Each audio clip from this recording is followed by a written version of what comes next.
What's up guys, Sanjyot Keer here, welcome to IFL। Spicy Mexican burger बना रहा हूँ आज। और ये जो बर्गर की रेसिपी है, ये एक फ्यूजन रेसिपी है।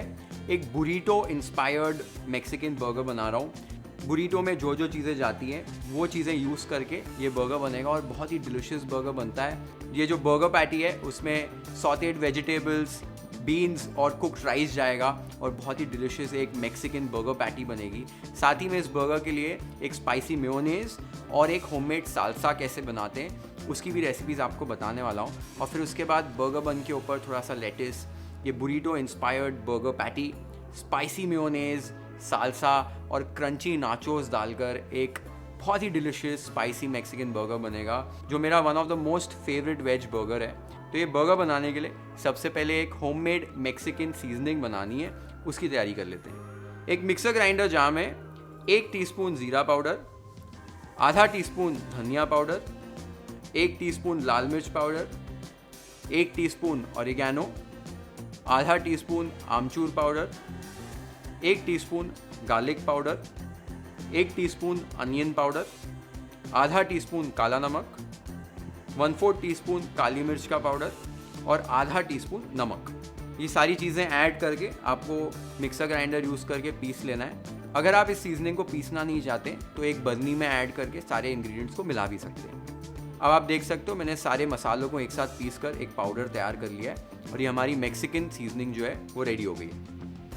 तो अब स्पाइसी मेयोनेज़ बना लेते हैं। एक बोल के अंदर 1/2 cup mayonnaise, 3 tablespoon red chilli sauce, 1 teaspoon mustard sauce, 1 teaspoon honey, 1 teaspoon Mexican seasoning जो हमने तैयार की है वो ऐड कर दी। अब सारी चीज़ों को अच्छे से मिला लीजिए, एक फोक या विस्क यूज़ कर लीजिए और अच्छे से मिलाइए जब तक कि सारे इंग्रेडिएंट्स आपके अच्छे से मिक्स नहीं हो जाते। अब आप देख सकते हो अच्छे से सारे इंग्रेडिएंट्स मिक्स हो गए हैं और हमारी स्पाइसी मेयोनेज़ रेडी हो गई है। अब होममेड साल्सा बना लेते हैं। एक बोल के अंदर 3 मीडियम साइज़ के टमाटर डाइस करके ऐड कर दिए, 1 मीडियम साइज़ का प्याज, 1 से 2 हरी मिर्च चॉप की हुई, थोड़ा सा ताज़ा धनिया, 1 टेबलस्पून केचप, 1 टीस्पून नींबू का रस, टेस्ट के हिसाब से नमक और 1 चुटकी काली मिर्च का पाउडर ऐड कर रहा हूँ। ये सारी चीज़ें ऐड करके आपको अच्छे से मिक्स कर लेनी है। तो फटाफट सारे इंग्रेडिएंट्स को मिक्स कर लीजिए और आप ये देख सकते हो हमारी होममेड साल्सा, जिसे पिको de gallo भी कहा जाता है, वो रेडी हो गई है। तो हमारे 3 कंपोनेंट्स अब रेडी हो गए हैं। सबसे पहले मैक्सिकन सीजनिंग बनाई जो हमने सॉस में भी यूज़ की है और बाकी की जो मैक्सिकन सीजनिंग है वो पैटी में यूज़ करने वाले हैं। और जो पिको de gallo साल्सा बनाई है वो थोड़ा सा इंडियनाइज्ड वर्जन है। यूजुअली इसमें हैलापिनोज भी ऐड किए जाते हैं पर इंडिया में इजीली मिलते नहीं, इसलिए मैंने हरी मिर्च का यूज़ किया है। तो इस तरीके से आप एक simple Indian style pico de gallo बना सकते हो।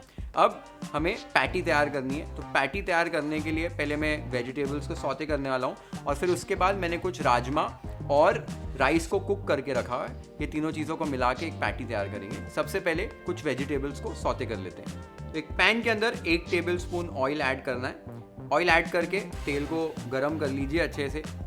तेल गरम होते ही इसमें 1/3 कप अनियंस ऐड कर रहा हूँ चॉप किए हुए, 2 टेबलस्पून लहसुन और 1 से 2 चॉप की हुई हरी मिर्च। अब आपको अनियंस को हाई फ्लेम पर ट्रांसलूसेंट होने तक कुक करना है। बहुत ज़्यादा कुक नहीं करना है, बस 1 से 2 मिनट के लिए कुक होने दीजिए। एक बार आपके प्याज ट्रांसलूसेंट हो जाए, अब इसके अंदर 1/3 कप चॉप किए हुए कैरेट्स, 1/3 कप चॉप की हुई फ्रेंच बीन्स, ये दोनों सब्जियां ऐड करके आपको सौते करना है। ये 2 सब्जियां मैंने पहले ऐड कर दी हैं, थोड़ा ज़्यादा टाइम लगता है बाकी सब्जियों से पकने के लिए। अब 2 से 3 मिनट के लिए हाई फ्लेम के ऊपर कैरेट्स और बीन्स को पका लीजिए। आपको ध्यान देना है कि सब्जियों को बहुत ज़्यादा कुक नहीं करना है, क्रंची रहने देना है, बट जस्ट कुक हो जानी चाहिए। तो 2-3 मिनट के बाद इसके अंदर बाकी की आपको सब्जियां ऐड करनी है। 1/3 cup chopped mushrooms, 1/3 cup chopped capsicum और साथ ही में टेस्ट के हिसाब से नमक। तो बाकी की भी सब्जियां मैंने ऐड कर दी हैं, साथ में नमक के साथ सीजन भी कर दिया है। सब चीज़ों को अच्छे से मिलाकर बस 1 से 2 मिनट के लिए अभी आपको हाई फ्लेम पर कुक करना है। जैसे मैंने पहले कहा कि सब्जियों को बहुत ज़्यादा आपको लिम्प नहीं करना है, क्रंची रह जानी चाहिए और जस्ट कुक हो जानी चाहिए सब्जियां। तो अभी आप देख सकते हो सब्जियां हमारी कुक हो चुकी हैं। अब इन सॉटेड वेजीज को एक बोल के अंदर आप ट्रांसफ़र कर दीजिए।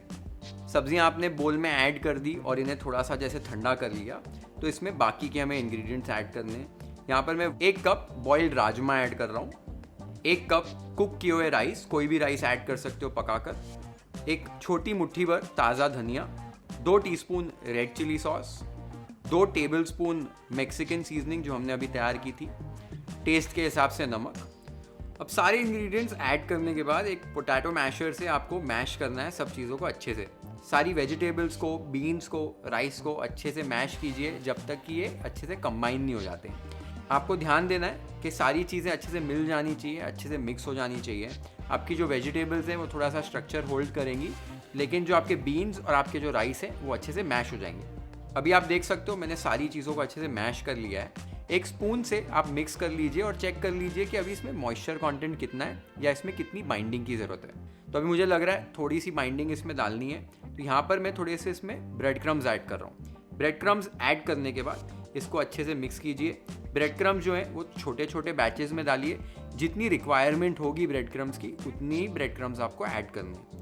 मैंने in total 1/4 cup bread crumbs यहाँ पर ऐड करके मिक्स कर लिया है और आप देख सकते हो अच्छे से कंबाइन हो गया है मिक्सचर, और इसकी अभी हमें पैटीज तैयार करनी है। तो अपने हाथों पे ज़रा सा ऑयल लगा लीजिए कि आपका जो मिक्सचर है वो आपके हाथों पे चिपके नहीं। अब एक स्पूनफुल मिक्सचर लेकर इसका एक राउंडल तैयार करना है, राउंड शेप देना है। तो अच्छे से एक राउंड शेप बना लीजिए इस तरीके का। एक बार राउंड शेप बन गया तो इसको अभी हमें पैटी शेप में कन्वर्ट करना है। तो हल्के हाथों से दबा दबा कर इसकी पैटी बनानी है। तो एक राउंड पैटी बना लीजिए। तो आप देख सकते हो एक पैटी तो तैयार हो गई है, पर इसको फर्दर शेप करने के लिए मैं इसको एक प्लेट के अंदर रख रहा हूँ। अभी मैं इसको बस प्लेट के ऊपर ही और थोड़ा सा अच्छे से दबाकर और थोड़ा सा इसका शेप जो है वो रिफाइन कर रहा हूँ। आप जो बर्गर बन्स यूज़ कर रहे हैं उसको ऊपर रख के इसकी पैटी का साइज़ चेक कर लीजिए कि ये बहुत ज़्यादा बड़ी या छोटी ना हो। तो आप देख सकते हो पैटी का साइज़ एकदम परफेक्ट है। उसके बाद आपको इसको लाइटली ब्रेड क्रम्स से कोट करना है। कोई बैटर नहीं लगाना है, कुछ नहीं, ऐसे सूखा ही ब्रेड क्रम्स के अंदर डालिए और हल्का हल्का सा कोट कर लीजिए। इससे क्या हो जाएगा कि जब भी आप इसे फ्राई करोगे तो आपको आसानी हो जाएगी पैटी को फ्राई करने के लिए। तो आप देख सकते हो हमारी मैक्सिकन बर्गर की पैटी जो है वो तैयार हो गई है। अब पैटी को कुक करने के लिए एक पैन के अंदर ऑयल ऐड कर दीजिए। आज मैं शैलो फ्राई कर रहा हूँ इस पैटी को। अगर आप थोड़ा सा कम तेल यूज़ करना चाहते हो तो इसको ग्रिल भी कर सकते हो, कोई प्रॉब्लम नहीं है। एक बार तेल अच्छे से गर्म हो जाए तब पैटी को इसमें ऐड करना है। ठंडे तेल में पैटी को ऐड मत करना, नहीं तो ये काफ़ी तेल पी जाती है।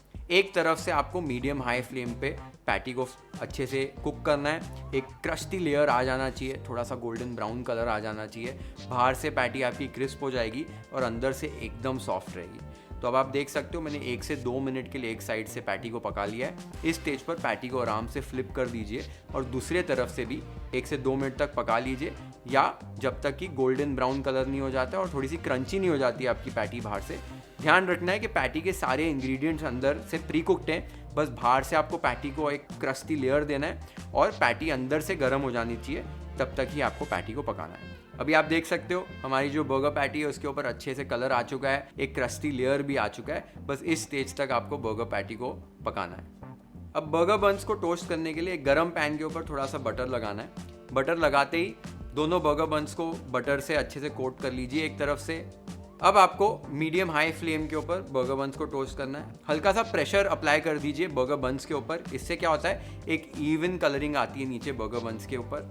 अभी आप देख सकते हो कि बर्गर बन्स जो हमारे अच्छे से टोस्ट हो चुके हैं और अच्छा कलर आ चुका है बर्गर बन्स के ऊपर। तो अभी हमारे सारे कॉम्पोनेंट्स रेडी हैं बर्गर असेंबल करने के लिए। असेंबली में मैं 2 और चीज़ें यूज़ करने वाला हूँ। आइसबर्ग लेटेस यूज़ कर रहा हूँ और साथ ही मैं वो क्रंच के लिए नाचोस यूज़ कर रहा हूँ। और एक बात, जो बर्गर पैटी हमने बनाई उसको आप फ्रोज़न करके भी रख सकते हो। जिपलॉक बैग्स में ऐड कर दो और फ्रीज़र में डाल दो। 1-1.5 महीने तक या 2 महीने तक भी आप रखोगे फ्रीज़र में। उसके बाद आप निकाल कर इसको इजीली यूज़ कर सकते हो। निकालने के बाद इसे आपको थॉ नहीं करना है, डायरेक्टली गरम तेल के अंदर फ्राई कर दीजिए। एकदम परफेक्ट बर्गर पैटीज़ बनती है। अगर आपको ऐसे लग रहा है कि आपको हैंडल करने में थोड़ा मुश्किल हो रहा है इस बर्गर पैटी को, तो आप और एक चीज़ कर सकते हो। एक बार आपने पैटीज़ को शेप कर लिया, उसके बाद 15 से 20 मिनट के लिए इसको फ्रिज में रख दीजिए। फ्रिज में रखोगे तो हल्का सा जो स्ट्रेंथ आ जाएगी हल्की सी आपकी पैटी के अंदर, और आपको ईजी हो जाएगा उसको फ्राई करने में।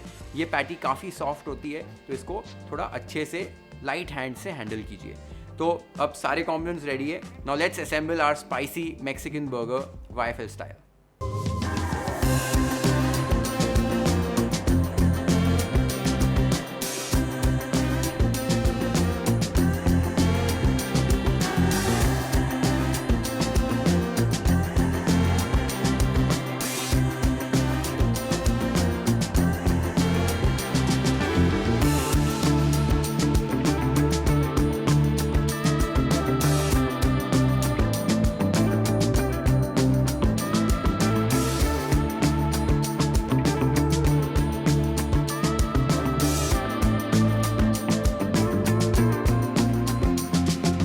हमारा burrito inspired spicy Mexican burger बहुत ही डिलिशियस बना है आज। आपने देखा सारे एलिमेंट्स जो हैं जो हमने यूज़ किए हैं इस बर्गर के अंदर, सारी चीज़ें बुरीटो में भी जाती हैं और उसको यूज़ करके हमने एक बर्गर बनाया और बहुत ही डिलिशियस बर्गर बनता है।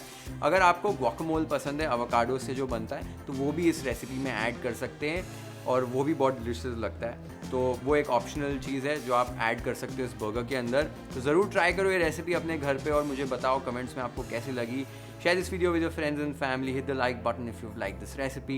Follow and subscribe to YFL if you haven't yet. Have an amazing time with my spicy Mexican burger recipe at your home. And also let me know in the comments कि मैं ऐसी fusion recipes और बनाते रहूँ कि नहीं आपके लिए। और अगर आपके पास कुछ फ्यूजन रेसिपीज़ के आइडियाज़ हैं तो मुझे कमेंट सेक्शन में नीचे बताओ। Have an amazing time guys. Cheers.